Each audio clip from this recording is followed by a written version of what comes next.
Guerra Mundial. Durante 5 programas vamos a vivir aquella que Churchill llamó la guerra innecesaria. Vamos a hacer hablar a algunos de los protagonistas españoles que tomaron parte en ella. Después del 7 de mayo de 1945, el mundo ya no sería el mismo. Cambiaron las naciones, cambiaron las alianzas, cambió la tecnología, cambiaron los mapas, cambiaron la ciencia y la conciencia. La soberbia de Hitler y Mussolini, la audacia del régimen militarista japonés dejaron sobre la tierra más de 60 millones de muertos. El 50 aniversario del final de la guerra en el frente europeo es una buena ocasión para el recuerdo y para el testimonio.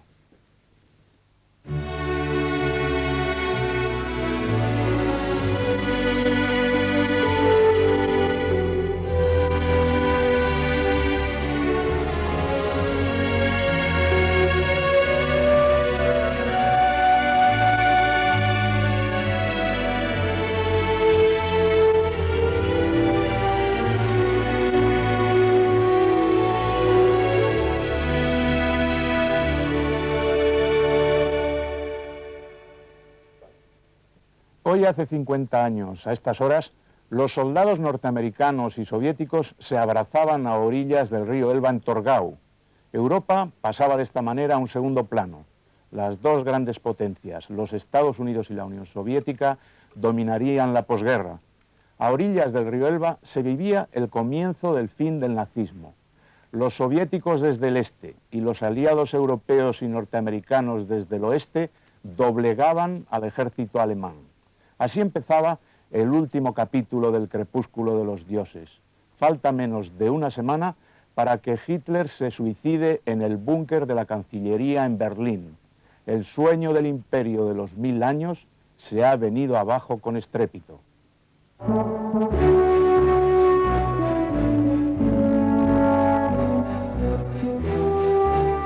El encuentro en Torgau entre tropas del primer ejército de los Estados Unidos y efectivos soviéticos del quinto ejército de la Guardia sellaba a orillas del río Elba la división de Alemania en dos mitades.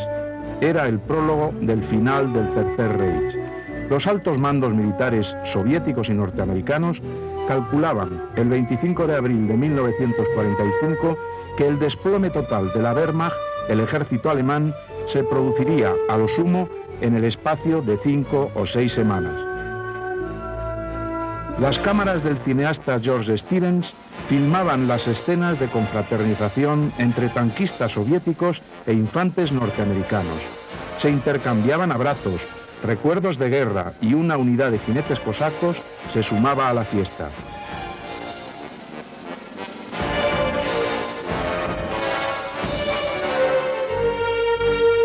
Norteamericanos y soviéticos formaban amplias filas de alegre camaradería. Se presentía el final de la guerra. En una inesperada imagen de retorno hacia antiguas costumbres militares, los cosacos llevan a abrevar sus caballos a las aguas del Elba. Era para ellos el símbolo de la derrota del enemigo.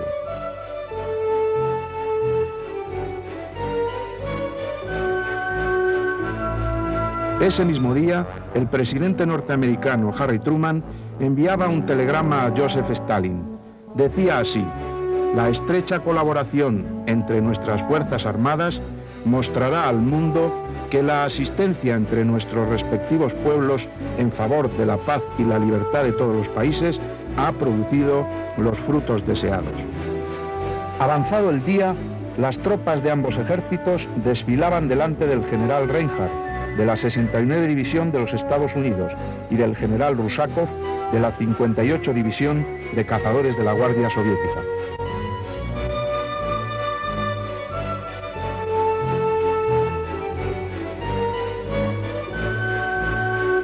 El encuentro en el Elba entre las tropas americanas y soviéticas realmente no tiene una gran importancia militar, puesto que los americanos habían llegado ya al Elba el día 14 de abril. Tenían un pacto, necesitaban esperar al día hasta que llegaran los rusos. Habían repartido el territorio y habían establecido que se detendrían a esperarles. Efectivamente, les esperaron y los rusos les alcanzaron el día 25 de abril en Torgau. Tenía tras esto una importancia política, el reparto de Europa. Había dos grandes potencias que habían sido extraeuropeas antes de la guerra y que en este momento pactaban para ocupar Europa respectivamente. A esa misma hora, Berlín era bombardeada sin tregua por masas de fortalezas volantes norteamericanas que atacaban de día, mientras que los aviones británicos de la RAF continuaban sus destructivas incursiones nocturnas. Flotas de bombarderos soviéticos se sumaban al carrusel aniquilador. Un anillo de fuego, compuesto por 22.000 cañones soviéticos, rodeaba Berlín. La suerte estaba echada para el Tercer Reich. Sobre la capital se cernía una nube negra, visible desde 100 kilómetros de distancia, que ascendía hasta 10.000 metros de altura, compuesta por hollín, cenizas, gases tóxicos y humos. Más de 200 incendios devastaban la ciudad. Era la hoguera del más impresionante crepúsculo de los dioses que había contemplado la historia humana.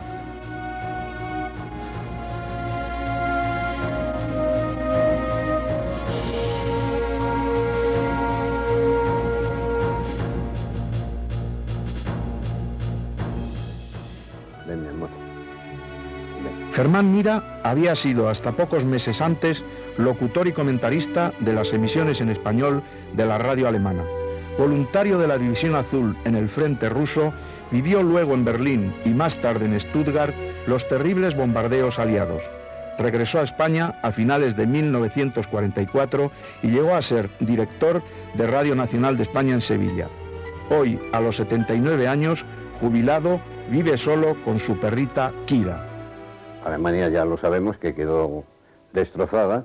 Los bombardeos se sucedían ininterrumpidamente día y noche en oleadas de 1000 aviones, pero con tal precisión que puedo decir, como dato anecdótico, como dato curioso, que una vez que sonaba la primera alarma o el primer foralarm, no siempre daba lugar a que hicieran un prealarm, sino que se pasaba directamente a la alarma y al bombardeo.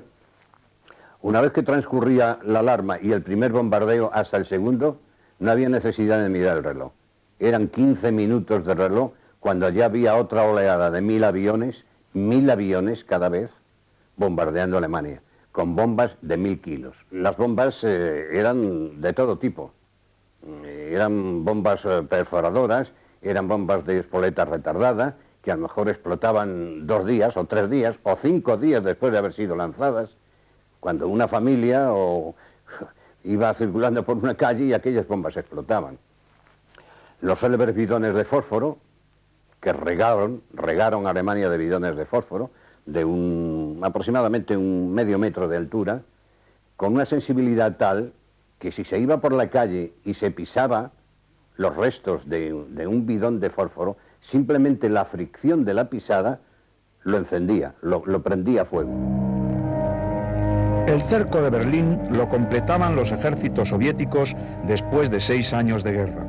Desde las derrotas de Stalingrado y Kursk, las tropas de Hitler no habían cesado de retroceder en el este, al tiempo que en el sur el Mediterráneo pasaba a manos aliadas e Italia se rendía.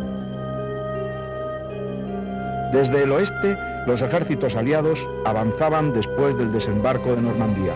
Tras la pérdida del Vístula y el Rin en la primavera de 1945, el nazismo estaba vencido. La guerra, al acercarse a su final, provocaba grandes desplazamientos de población alemana que huía de los ejércitos rusos. Buscaban su salvación intentando llegar a las zonas controladas por los norteamericanos.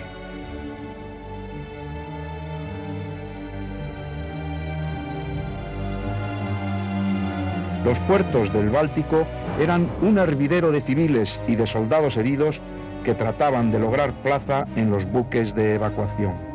Algunos de aquellos barcos fueron hundidos por los submarinos rusos, como el Wilhelm Gustloff, en el que viajaban 5.000 refugiados, de los que solo se salvaron 904.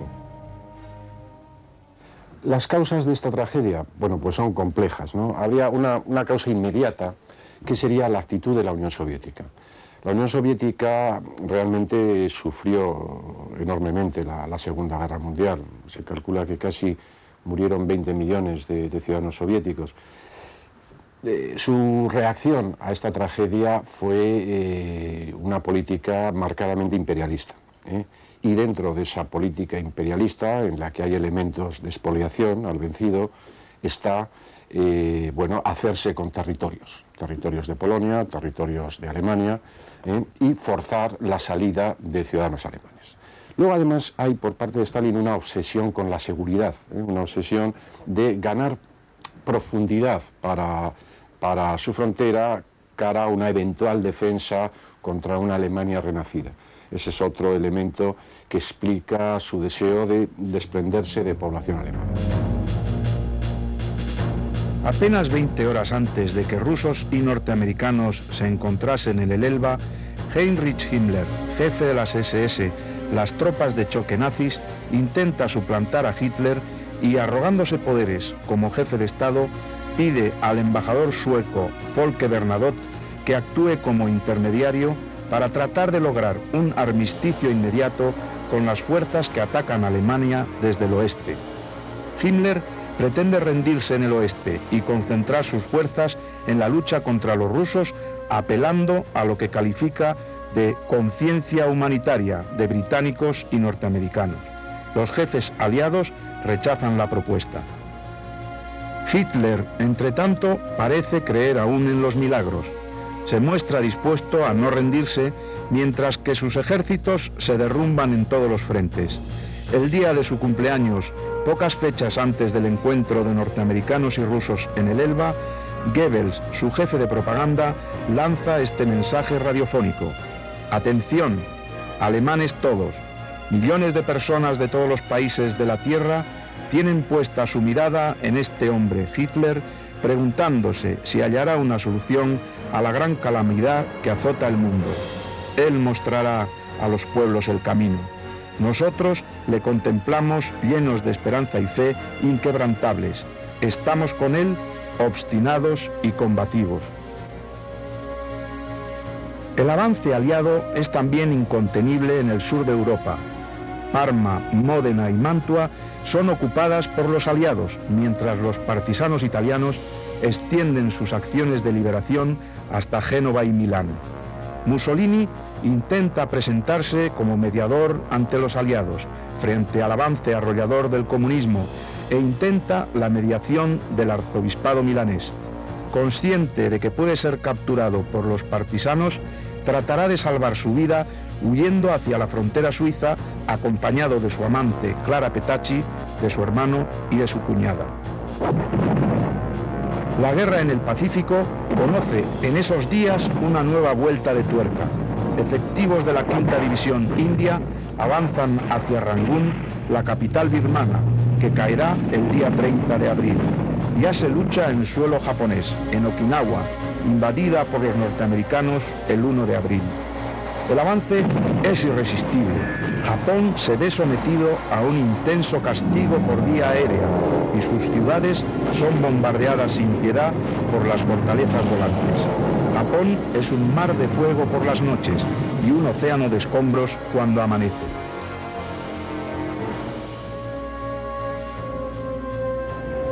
Aquel día 25 de abril de hace 50 años era una fiesta entre tropas soviéticas y norteamericanas a orillas del río Elba. Pero la fiesta terminó con el patético descubrimiento de una de las más bárbaras empresas acometidas jamás en la historia de los hombres: la llamada solución final de los nazis, el exterminio de los judíos europeos.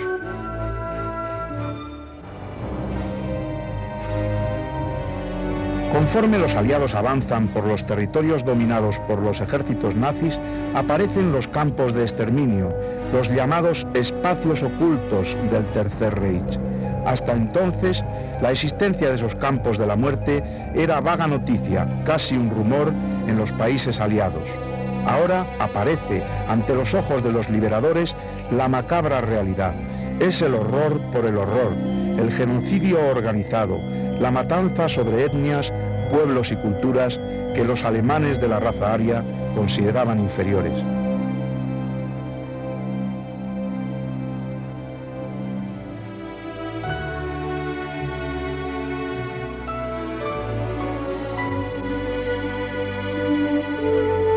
Mariano González Arnao es hijo del que fue embajador español en Croacia, Vicente González Arnao, a quien más tarde condecoraría el primer gobierno de la Italia libre por su apoyo a los demócratas italianos. Mariano González Arnao tenía 12 años de edad en 1942 y vivía con sus padres en la capital croata, Zagreb. Allí fue testigo de lo que significaba la política de los nazis con respecto a los judíos. Todavía conserva vivas en su memoria las imágenes de aquella política de limpieza étnica. Fue a principios de julio de 1942, volvía yo a casa, a la residencia de mis padres, que era la legación de España, y cuando estaba en el centro de Zagreb, cerca a unos locales que estaban destinados a hacer deporte, pues vi a una distancia como niños, mujeres y ancianos subían en unos camiones cubiertos. Naturalmente la calle estaba acordonada por la Kriminalpolizei, como decían los alemanes, que era la policía alemana, y también a cierta distancia miembros que yo supongo eran de las SS o de la Wehrmacht, pero yo aseguraría que eran de las SS. Y aquello para mí fue un impacto tremendo, porque aquella gente se la notaba que subía en pellones, las empujaban, y además ellos se quejaban, no les oía gritar, pero se percibía todo aquello. Aquello fue para mí una experiencia tremenda y además que cambió en mi vida muchas cosas y muchas opiniones.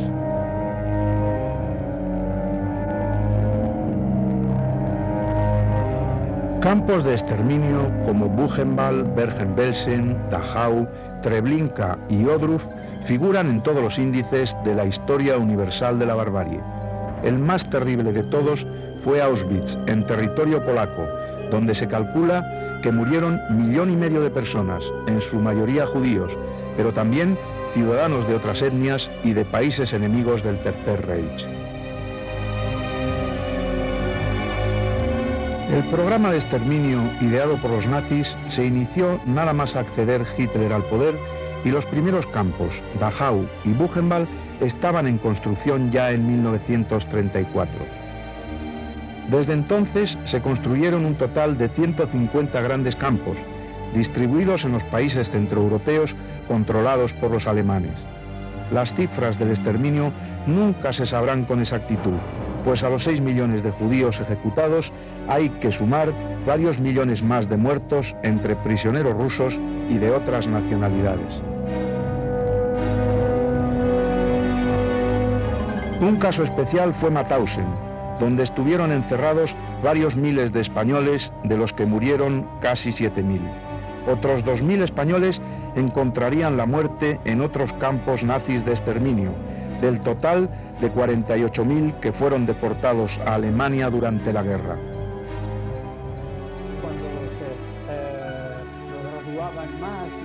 El madrileño Luis García Manzano, de 72 años, y el barcelonés Marcial Mayans, de 74, son dos de los pocos españoles que sobrevivieron al horror de Mauthausen.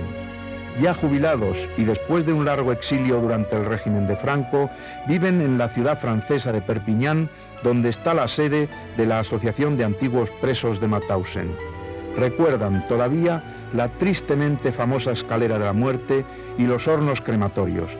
También aquel gran día en el que ellos mismos, los presos, liberaron el campo. En el año 1942, en que trabajé durante 3 meses en este grupo, días algo espantosos, sobre todo en los días que llamaban de ofensiva. Y allí lo mismo españoles que judíos, no ha habido ninguna distinción, morían exactamente igual.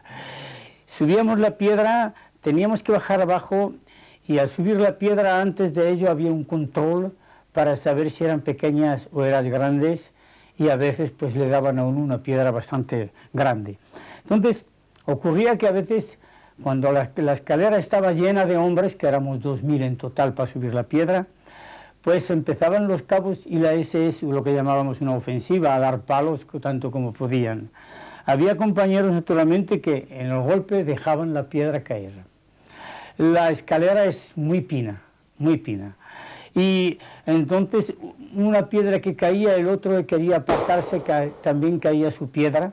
Además, al mismo tiempo, lo que era horroroso era en aquellos tiempos en que nevaba, en el invierno, en que la escalera estaba roja de sangre. La nieve no era blanca y eran decenas de hombres que yacían en la escalera muertos o heridos, y que los que estaban heridos los liquidaban igualmente la SS. Era el momento también en que cogían a algunos, los llevaban hacia el precipicio, que tiene 65 metros de altura, y los tiraban abajo. Quiere decirse, eran momentos de espanto y de mucho miedo. Bueno, yo me encontraba en el comando de Ebensee, que dependía del campo central de Mauthausen, a unos 100 kilómetros aproximadamente. Y estaba en el grupo de los albañiles. Y allí se construyó, en el año 44, se construyó el horno crematorio. La chimenea me tocó construirla junto con 3 compañeros más. Cada uno tenía un lado, yo tenía el lado oeste, me acuerdo viendo la posición, porque era que miraba directamente al lago, al Traunsee que llaman, que conoces bien. Y el encargado, el oficial responsable SS del comando este, nos decía: daros prisa, que cuanto más pronto lo tengáis terminado, va a servir para vosotros.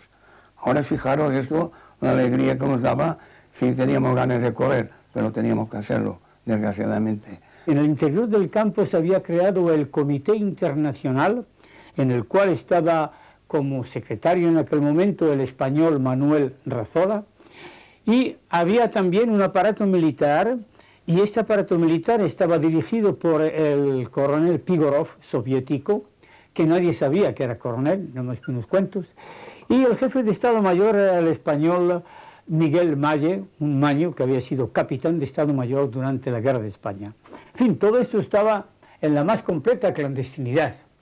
Entonces, el día de la liberación hay las fotos en las cuales se ve entrar los tanques americanos, las tanquetas, pero que en la puerta hay una cantidad de gentes con armas. Son precisamente compañeros del Comité Internacional, del aparato militar internacional, que están puestos en la entrada para evitar que toda esa masa que se ve ahí de gente no salga. Pero cuando llegan los americanos, el campo ya está libre. Y la liberación del campo de Mauthausen, se dicen, son los americanos. Fuimos nosotros mismos, pero claro, nadie lo puede creer, puesto que llegaron los americanos. Pero el campo de Mauthausen fue liberado. Y la primera bandera que se levantó, y me emociono, es así, en el mástil de la SS, fue la bandera republicana, española.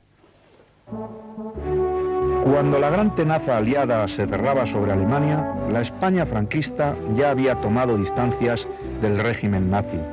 A principios de octubre de 1943, cuando el sentido de la guerra comenzaba a invertirse en contra de Hitler, Franco decidió declarar la total neutralidad española, concepto que sustituía al de no beligerancia vigente desde 1940.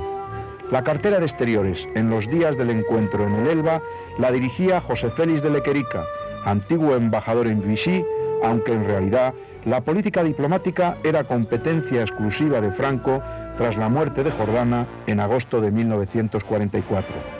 En julio de 1945, Franco nombraría un nuevo ministro para el exterior, Martín Artajo, que desplazó a Lequerica. La gran preocupación franquista a finales de abril de 1945 era desengancharse de su atadura moral al agonizante cadáver del Eje. Con Petén depuesto y Francia liberada, con Hitler y Mussolini acorralados, la España de Franco es una isla política, un régimen condenado en la Conferencia de Yalta y que de nuevo lo será en la de Potsdam, concluida ya la guerra. Sus más fieles generales le rehuían, como Varela y García Baliño, y a los más dudosos los ponía bajo vigilancia como sucedió con Aranda y Quindelán. A Franco solo le cabían entonces dos esperanzas: que el cansancio aliado tras una larga guerra provocara el olvido de las potencias vencedoras y que Occidente decidiera acabar jugando con él la carta anticomunista. Por otra parte, el régimen franquista había hecho algunos méritos al prestar una tímida ayuda a los judíos que huían de los países ocupados por Hitler o que eran aliados de nazis y fascistas. Yo no creo que Franco fuera antisemita puro, pero estaba rodeada por una serie de personas que sí lo eran. Carrero Blanco, en su libro España y el mar, pues culpa a los judíos de todos los males, sin darse cuenta de que al fin y al cabo el primer judío histórico del mundo es Cristo, el Hijo de Dios para el creyente. Serrano Suñer, el partido falangista que es una especie de mala copia del nazismo y del fascismo, pues también es antisemita. Y todo esto pues ejerce cierta presión sobre Franco y la política española. Todas estas circunstancias pues provocaron que de las 5.000 solicitudes, menos de 800 pudieran cumplimentarse, es decir, menos de 800 judíos sefarditas pudieran llegar a España y salvar su vida. Ya al final de la guerra hay una presión también de los aliados hacia el gobierno español, porque la guerra está casi perdida para los alemanes, y el gobierno español entonces se desentiende un poco del problema, pero favorablemente, y deja que los diplomáticos, bastantes de ellos, tengan su propia iniciativa. Y entonces ya no se trata solamente de salvar a los sefarditas, que tienen una documentación, sino también a todas las clases de judíos, a los askenazí y a los sefarditas.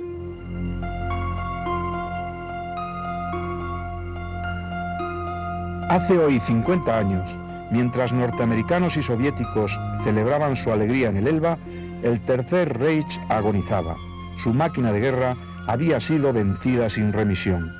El país era una escombrera en la que se revolvían ciudades, fábricas, conceptos, promesas, sueños imperiales y cadáveres.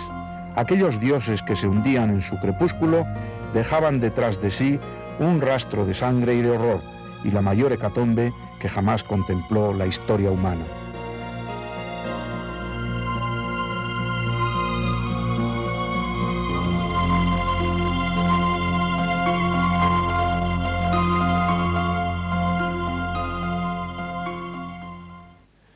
Memoria de la guerra les explicará con las respuestas de algunos testigos españoles por qué estalló la Segunda Guerra Mundial sobre las brasas de la Primera, por qué y cómo terminó Hitler por invadir países como Bélgica, Holanda o Francia, por qué atacó por el aire a la Gran Bretaña y por qué abandonó estos planes para lanzarse sobre su misión más ambiciosa y más suicida, la Operación Barbarroja, el ataque a la Unión Soviética.